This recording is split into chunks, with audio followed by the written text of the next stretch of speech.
ஆம்பளை கொஞ்சம் ஆத்திரம் அப்படி இப்படி இருக்குதான் செய்யும்.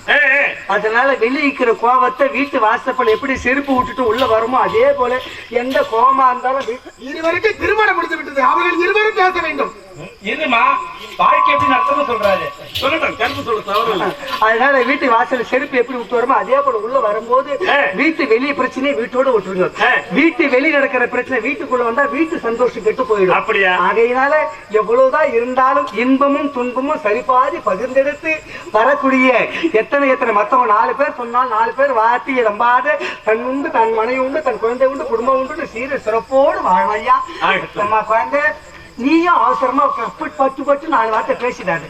சரி, என் அக்காக்கு ஆம்பளை வெளியே போறோம் 1008 பிரச்சனை வருவான். அப்படி எது வந்தாலும் கொட்டி நிறுத்தி அமைதியா இருக்கிறது பொம்பளைக்கு கடமையம்மா. என்ன ஆம்பளை யாரா இருந்தாலும் பாய சுட்டினா உடம்பு ஆரோக்கியமா இருக்கும். எப்படியாப்பட்ட பொம்பளையா இருந்தாலும் வாய சுட்டினாதான் வாழ்க்கை நல்லா இருக்கும். அப்படியா? வாய விட்டுட்டு குத்திட்டான் பதிவுன்னு அப்படி நோவாதேம்மா. இல்ல எங்க குடும்பத்துல அப்படி எல்லாம் நடக்காது. அதான் நல்லது. குடமகளே மருமகனை வாழுது. தண்டியில போட்டுக்கிறாங்களா? இல்ல கேட்டு அம்மா வச்சுங்களா?